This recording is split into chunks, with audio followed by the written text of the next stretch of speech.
Let's talk a little bit about some oxidations and reductions. So you may remember oxidation and reduction from general chemistry in terms of losing electrons and gaining electrons. We do the count a little bit differently in organic chemistry. A reduction in organic chemistry occurs when we form a CH bond. And oxidation is the opposite. That'll be forming a CO or a CN or a C halogen bond. The opposites are true for breaking then. If reduction is forming a CH bond, it could be breaking a CO, CN, or CX bond. Or oxidation could be breaking a CH bond, and so on. So let's start with a very important reduction of alkenes. Catalytic hydrogenation occurs when H2 is added across a double bond. So where we had a double bond will now become a single bond because the carbons will each have one additional bond now to hydrogen on them. It's added across the same face, so it's that same kind of syn addition that we had when we did hydroboration oxidation. Two hydrogens will be added the same direction. We use catalytic platinum or palladium.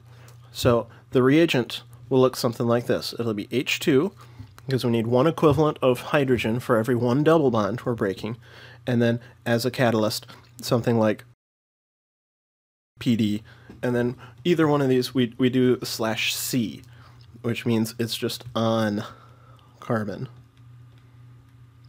The catalyst is deposited on the surface of some carbon powder in order to give it the most surface area. Heterogeneous catalysts like this needs a large amount of surface area in order to be able to react effectively.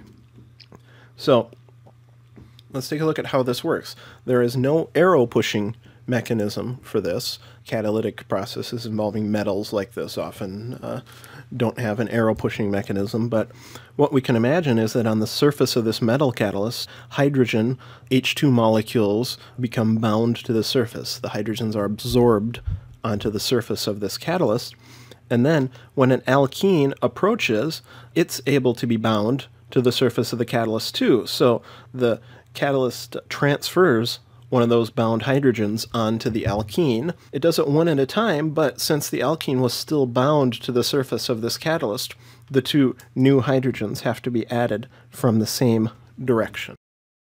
So that's important when you have, for instance, a cyclic alkene like this. If I have H2 with something like palladium on carbon, go on your periodic table at some point and find platinum and palladium to see how they're related on the periodic table. We need 1 mole of hydrogen for every 1 mole of the alkene that we're doing, but the catalyst, we only need a small amount of it. The product will form, because it's a syn addition, will involve the two hydrogens being added to the same face. So draw those pointed up. Let's draw those existing methyl groups pointed back that way. So it is, like we said, syn addition of H2 across a CC double bond. It's important to realize if you have other types of double bonds in your molecule, like a CO double bond, for instance, or something like that, those are not reactive to catalytic hydrogenation. So only CC double bonds, not CO double bond O, C double bond N, etc. Only alkenes are able to be reduced by catalytic hydrogenation. So that's a very simple process. Just add 2 hydrogen atoms across the double bond from the same face.